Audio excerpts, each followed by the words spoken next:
So here's the Stuckey story. And if I have to bring up Diana, she's much better at this, because she was much better at the time than I was, because I was the bad choice person, 28-day program person. So, first thing you should, and you're going to see lessons here. Nobody wanted to tell us they knew our son had a problem. Finally, one of John's friends came and said, "Your son has a problem."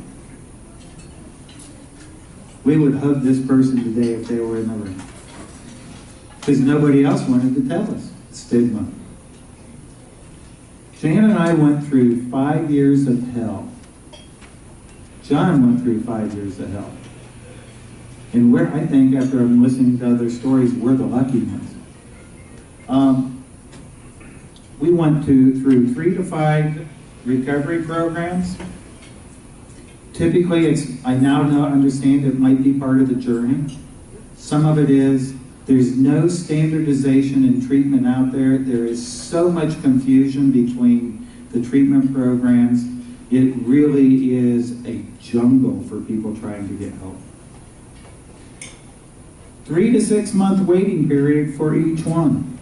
Hard to imagine. You're paying for it. Our son was stealing from you at $200 a day. $200 a day. In the state of Ohio, right now, there's currently a 6-month waiting list for treatment. Wait. What's that person going to do for those 6 months? They're going to steal from you at $200 a day, maybe OD, but they're stealing until they get the help. It's insane. It's insane what's going on. And we can tell you a story. Okay, we did not know.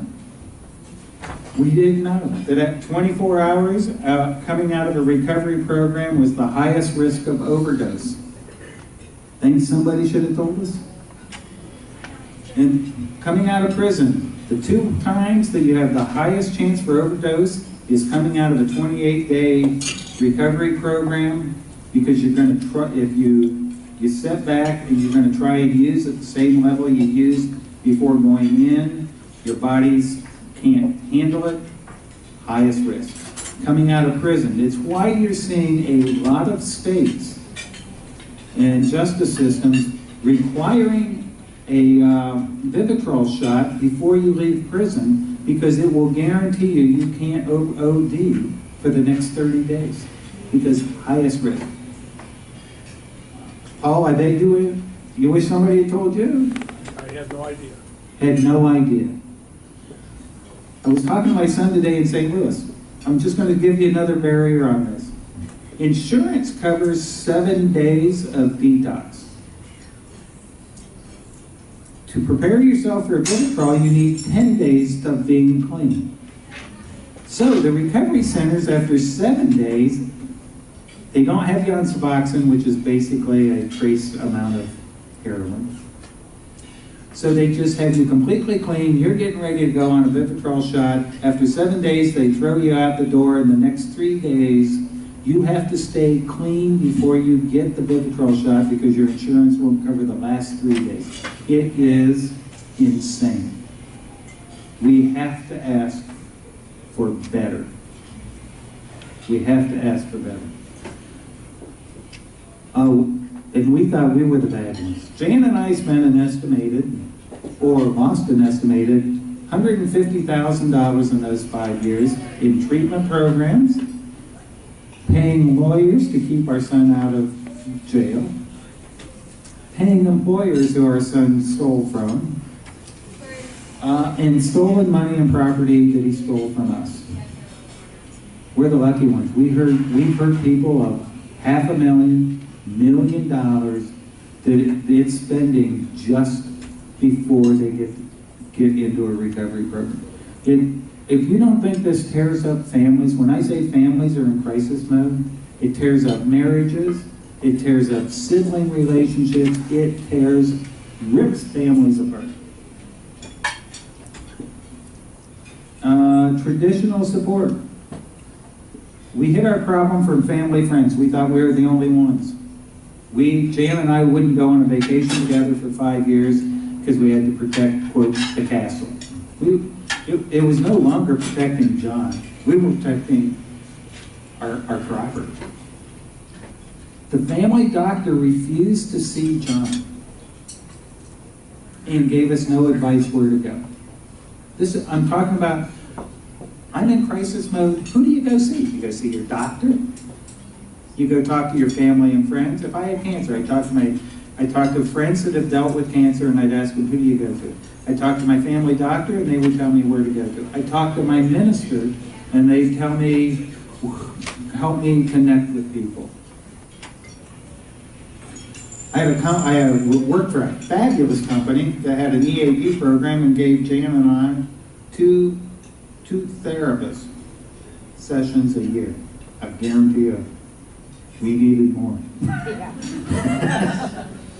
Our doctor wouldn't see us, our pastor didn't know how to help us, and we weren't going to talk to anybody. It's a very, very lonely state.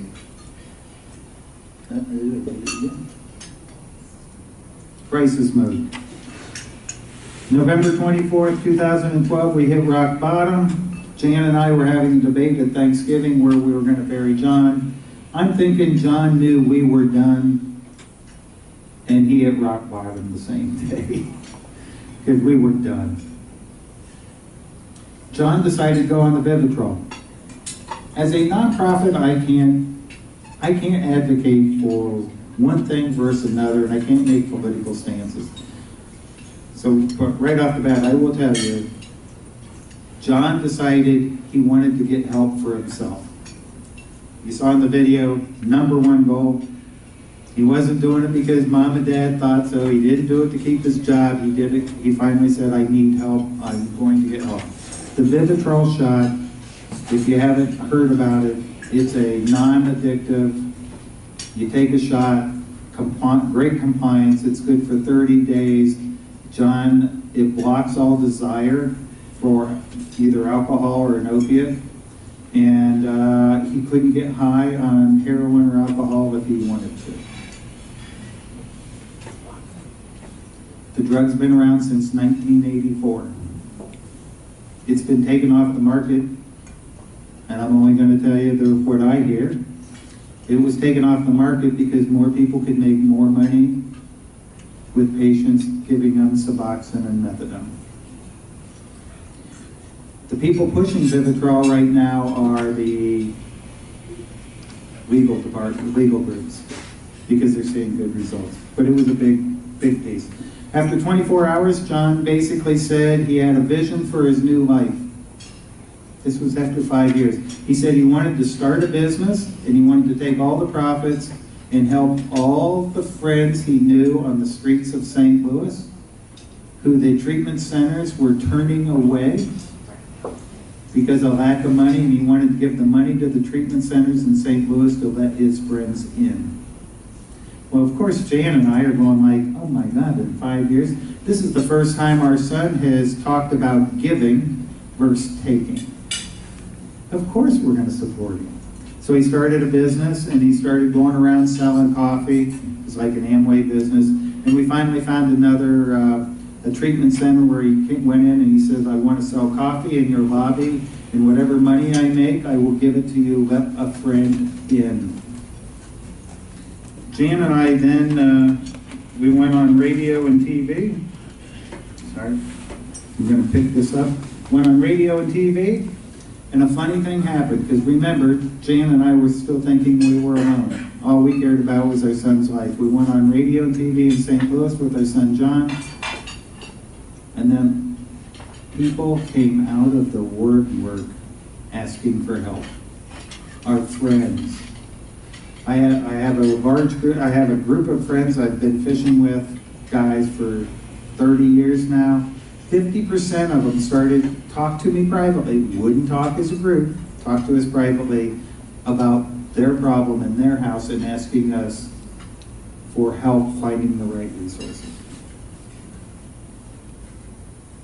What I wish I knew now, what Jan and I wish we knew now. No, what we wish we knew then, what I now know. Addiction is a disease, not a choice. Family history raises the risk. It's genetic. Trauma and mental health disorders raise the risk. There's no cure, but remission is possible. The current network of support doesn't work. Why is ARCHway there? We're advocates for people. And the big one is we're not alone. There's hope. So where are we today? John is now working on 5 years of remission. He's a paratherapist at a recovery center in St. Louis. He manages now, it's 8 men's sober houses, both in St. Louis and now in Ohio. He's doing quite well. ARCHway, he created ARCHway. ARCHway's working on 5 years of existence. We're still small, but we work in 7 or 8 states. We've given out, we're small, over $100,000 of scholarships. We're here to change the stigma. I'm not asking for donations tonight. I'm not selling anything. Our job tonight is to educate you all.